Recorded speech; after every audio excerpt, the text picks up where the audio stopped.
Estamos falando ainda da mitologia suméria, a criação do mundo sumério, com sua cúpula, com os seus humaninhos e com sua região.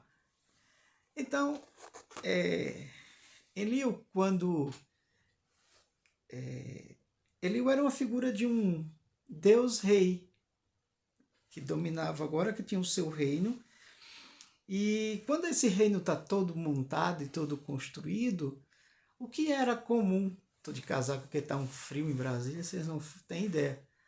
Então, o que eles fazem? Está tudo criado, tem a terra, tem os humaninhos, tem a sua cúpula, a terra dos sumérios está montada e agora os deuses fazem o quê? Decidem fazer uma grande festa. Muito parecido com Baco, com as suas grandes festas na mitologia grega. Eles decidem fazer uma festa e, como boas festas têm bebida, eles começam a beber. E aí Nil-Sag desafia Enlil a criar. Mas aí tá tudo bom, tá tudo perfeito. Como é que vamos fazer nesse mundo perfeito com os humaninhos aqui vivendo tudo em paz? Ah, mas tá tudo bem, por que você não faz o mal?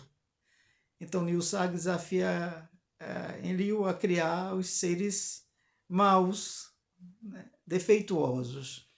E o que acontece é que já depois de muita bebida, né, essa brilhante ideia surge, e aí muita coisa, como eu falei no vídeo anterior, se perde porque muitas tabuazinhas dessa dos escritos dos sumérios se perdeu. Mas diz que o Enlil ele cria agora 8 espécies, mas sobrevivem só 2. Uma são mulheres que não podem engravidar. Então, ele pega essas mulheres que não podem engravidar e coloca ela no seu harém. Né? Daí surge aquela ideia de que os poderosos eles podem ter muitas mulheres, né? Só para prazer. Essa não podia engravidar. E o outro ser que se tem registro é um ser andrógeno, não tinha sexo definido, que também é colocado lá no harém para cuidar das mulheres. Daí vem possivelmente surge a ideia depois de eunucos, né, que estavam lá colocados para cuidarem das mulheres, porque assim Enlil ele tinha feito esses seres defeituosos, segundo a mitologia suméria, e colocou também lá no seu palácio, porque ele era um rei, a semelhança de um rei, do que existia no mundo dos deuses. No mundo da terra também existiam a semelhança do que existia no mundo dos deuses. É interessante isso, né? Porque a Bíblia também disse que, né, faça a vontade assim no céu, faça a vontade aqui na terra como ela é feita no céu, né? Dá para entender de onde surge essa semelhança, porque o que existia no mundo, nesse mundozinho aqui, era o que existia no mundo, em tese, o que existia no mundo dos deuses. No mundo dos deuses tinha festa, no mundo dos deuses tinha briga, no mundo dos deuses tinha divisão, no mundo dos deuses tinha provocações, no mundo dos deuses era um mundo, era muito parecido com o mundo dos humanos. Bem que o Antônio Damasio disse que os deuses eles são uma construção do cérebro nesse último desenvolvimento cerebral, né? Mas aqui a gente está tratando da cosmogonia suméria. E ele criando assim, ele coloca esses seres agora que andrógenos no seu palácio para que cuidem das suas esposas, das suas mulheres. Então é assim que são criados os seres defeituosos. Né?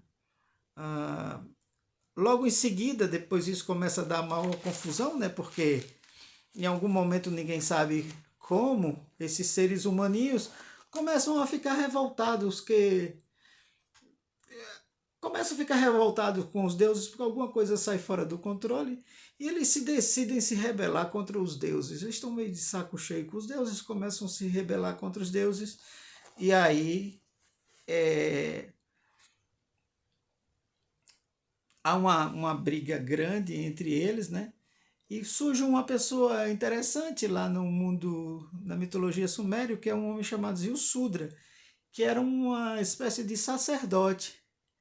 Sim, uma espécie de sacerdote, que era um representante, estava lá no palácio do rei, era um cara que andava sempre direitinho, era uma pessoa correta, tratava todo mundo direitinho.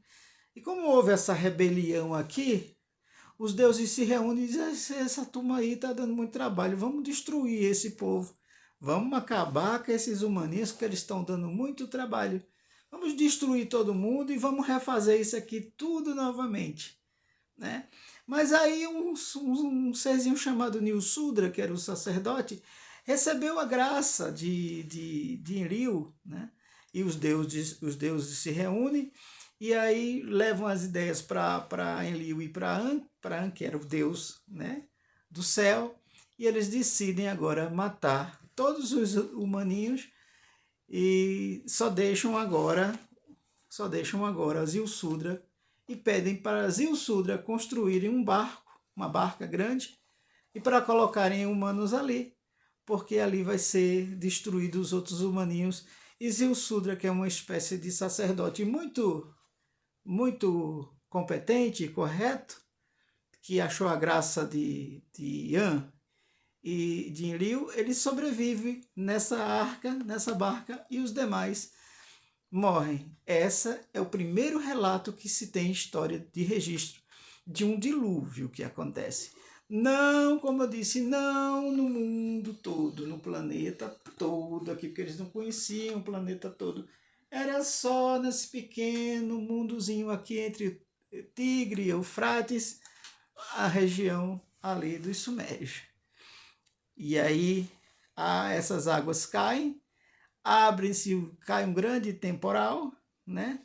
Mas aí, depois de um tempo, o Tu entra e salva, tira Zilsudra da arca com os bichos e levam ele para um lugar seguro.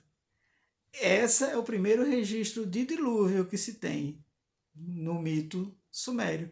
Muito semelhante com o nosso Noé, muito semelhante com a nossa arca e muito semelhante com os animais que foram colocados na arca, porque depois também se pede que tenha um sacrifício. Depois que as águas baixam, no mito sumério tem um sacrifício, semelhança do que aconteceu também no mito de Israel.